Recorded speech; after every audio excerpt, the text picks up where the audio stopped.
Eh bien voilà, on se retrouve avec un immense plaisir autour de l'alimentation et environnement dans nos territoires. Deuxième partie avec les élus.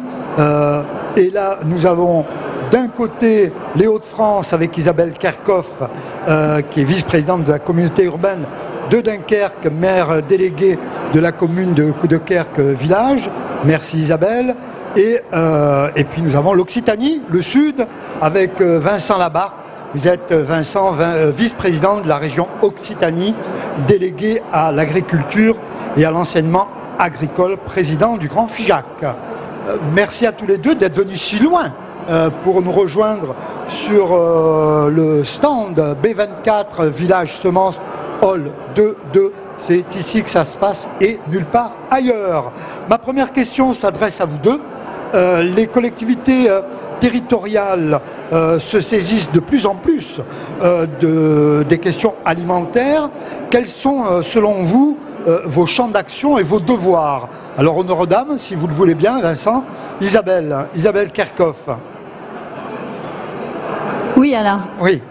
Alors, on a beaucoup de devoirs, je pense. Je pense qu'il est temps que les collectivités agissent. Je pense qu'il est temps qu'on soit un peu acteur de notre territoire et qu'on prenne les choses en main. Alors, les devoirs pour moi, d'abord, c'est le développement de l'emploi local, puisque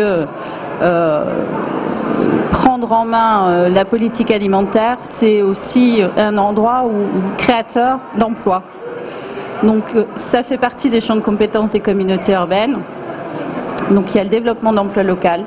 Il y a des compétences en matière de santé. C'est important parce qu'en fait, si je parle sur le territoire dunkerquois, on a territoire d'industrie, donc où les problèmes de santé sont très prégnants et où il est temps de regarder ce qu'on mange et de remettre dans l'assiette des choses qui sont en production locale. Excusez-moi, de temps en temps je prends mes notes. Allez-y. Vous savez que je ne suis pas très à l'aise avec tout ça. Et donc c'est aussi, en termes de devoir, encourager de nouvelles pratiques alimentaires et surtout favorable, donc ce que je disais, ce qui me tient à cœur, à la santé. Et ça passe aussi par le développement de circuits courts, ça passe par l'accompagnement de nos agriculteurs, notamment pour ceux qui veulent aller en conversion, donc qui veulent passer d'une agriculture, on va dire, habituelle à une agriculture soit raisonnée ou alors beaucoup plus biologique, ou sur d'autres types de cultures. Et à la communauté urbaine de Dunkerque, on a en fait pris une délibération cadre en mars 2018 sur cette politique alimentaire et agricole communautaire. Donc on a fait le choix aujourd'hui de transformer les terres qui appartiennent en propre à la communauté urbaine, quand on a un changement de locataire, de proposer une conversion en agriculture bio. On a fait le choix aussi de mettre en place, de lancer des appels à projets sur cette conversion biologique et enfin de mettre en place une veille foncière, parce que nos devoirs, c'est aussi de maîtriser notre territoire avec les actions dans le cadre du plan local d'urbanisme, et c'est donc de préserver nos terres agricoles. Alors, les Hauts-de-France, un territoire qui bouge, très dynamique, qui nous est cher à la mission Écoterre, et l'Occitanie nous est également très chère. Nous avons accueilli tout à l'heure Jean-Pierre Grand, le sénateur, Vincent Labarthe, un territoire aussi extrêmement dynamique, l'Occitanie. Donc sur cette question d'alimentation, d'environnement, quels sont vos champs d'action et vos devoirs aussi, car vous en avez? Nous avons effectivement beaucoup de devoirs. Alors, une chance que les régions aient pu d'ailleurs avoir une action un peu plus importante que ce qu'elles avaient jusqu'alors sur ce sujet-là. Parce qu'il faut bien comprendre aussi qu'il est important d'avoir plusieurs acteurs sur ces modèles-là. On a effectivement les communautés, alors chez nous elles sont peut-être plus des communautés de communes que des communautés d'agglomération, mais en tous les cas, on a ce champ-là d'investigation, on a les départements et on a les régions. On a souhaité effectivement à la région Occitanie lancer en 2018 la grande cause de l'alimentation, et donc nous avons souhaité faire participer la population qui a répondu à travers de près de 100 000 questionnaires qui nous ont été retournés et qui ont montré quelles étaient les attentes de cette population. Alors évidemment, nous en avons tiré profit. L'idée, c'est avant tout de pouvoir mettre en avant les filières territorialisées, de manière à ce qu'on puisse garder un maximum de valeur ajoutée dans les territoires, tout en collant évidemment aux besoins et aux attentes de nos consommateurs qui sont de plus en plus exigeants par rapport à la définition même de ce qu'était la qualité il y a quelques années et de ce qu'elle devient aujourd'hui. On le voit chaque jour dans le débat sociétal avec notamment toutes les questions qui sont portées sur les phytosanitaires en particulier. Vincent Labarthe, en retirant à la région une partie des financements et de ses compétences qu'elle mettait en œuvre depuis bien des années sur l'apprentissage, cela ne va-t-il pas conduire à la fermeture à moyen terme des CFA agricoles les plus ruraux chez vous ? Très clairement, nous avons fait le bilan, nous avons 50 centres de formation d'apprentis qui vont 50% pardon, de centres de formation d'apprentis qui vont être touchés, et c'est les centres de formation d'apprentis les plus ruraux sur les départements du Lot, de la Lozère, de l'Aveyron, un certain nombre de départements qui ont du mal évidemment à remplir en termes numériques leur formation, mais qui pourtant amener une véritable plus-value au territoire. Donc cette réforme va être très pénalisante pour les territoires ruraux. Et nous l'avons fermement condamné parce que nous avons, en tant que région, une capacité à aménager les territoires qui était importante, et nous retirer cette compétence nous semble effectivement renforcer la fracture territoriale. Oui, alors justement, et là je m'adresse à tous les deux, le président de la République l'a annoncé ici même, j'en parlais dans la première partie de cette émission, il veut réformer la PAC, la politique agricole commune, et le Premier ministre, lui, parle de recrutement massif du secteur.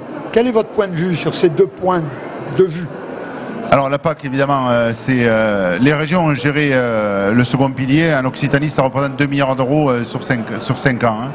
Oui, c'est un volet important. Je pense que ce qu'a manqué un peu la PAC depuis qu'elle existe, alors qu'elle est tout à fait nécessaire à l'agriculture française, mais depuis notamment 92, la PAC a manqué de laisser encore une fois la valeur ajoutée au territoire. C'est ce qu'il nous faut essayer de faire. On voit aujourd'hui, effectivement, le Premier ministre a raison de le dire, qu'il manque de l'emploi. J'ai entendu aussi d'ailleurs Christian Lambert évoquer le même sujet en disant qu'il ne s'agit pas de traverser la rue mais de venir dans nos campagnes pour trouver du travail, parce que là il y en a, l'agriculture emploi. C'est d'ailleurs sur la région Occitanie, malgré l'aéronautique, malgré tout ce qu'on porte, le premier employeur est de loin, puisqu'il y a 164 000 emplois dans l'agriculture et l'agroalimentaire quand il y en a seulement 100 000 dans l'industrie. Isabelle Kerkhoff, vice-présidente de la communauté urbaine de Dunkerque, chargée du numérique. Quand on parle de recrutement massif dans le secteur, vous pensez qu'il peut être possible sur le Dunkerquois de créer des emplois liés entre le numérique et le monde agricole ? Je pense qu'il est tout à fait possible de créer des emplois, en effet. Oui. D'abord parce que sur une politique alimentaire et surtout agricole, quand on fait le choix de transformer son territoire, de partir vers des agricultures beaucoup plus raisonnées, biologiques ou encore d'autres systèmes innovants, je pense que le numérique peut nous aider. D'abord, il y a toute une gamme de logiciels, de produits qui ont été développés pour permettre d'aider nos agriculteurs de façon à pouvoir gérer, y compris à distance. Je lisais encore quelques reportages et quelques documents là-dessus, pour permettre à distance de gérer l'hygrométrie dans un champ par exemple, de gérer le moment où on va pouvoir récolter et de gérer aussi par exemple pour les bêtes peut-être au gramme près l'alimentaire. Donc je pense que les deux sont compatibles, ils sont créateurs d'emplois parce que quand on parle d'agriculture, ce sont des emplois non délocalisables. Quand on décide de travailler en circuit court, il faut forcément du monde sur place et je pense que c'est important. Et sur la communauté urbaine, on a fait le choix depuis 2015 de mettre en priorité l'emploi local. On a créé un tas de structures qui nous le permettent et travailler sur une ligne de conduite en termes alimentaires permettra aussi de lier les deux. Vincent Labarthe, le pacte pour une alimentation durable en Occitanie a été adopté par la région il y a quelques semaines, on peut le dire. Au mois de décembre. Oui. Si tardivement, ou c'est le contexte qui a voulu ça ? Non, c'est simplement la place à la consultation citoyenne que nous avons souhaité organiser, qui prend du temps, mais qui est, je crois, tout à fait nécessaire. Et les événements de ces mois derniers nous l'ont, je crois, vertement montré.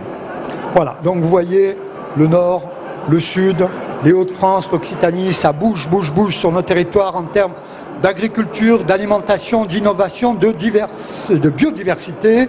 Je vous retrouve demain aux alentours de 13h30, 13h45 avec Jean Rotner, le président de la région Grand Est. Et tout de suite après moi, vous ne décrochez surtout pas. Semence Mag avec mon excellent camarade Philippe Lefebvre qui va parler de la transparence de la représentation d'intérêts dans le monde agricole. Portez-vous bien, bye bye.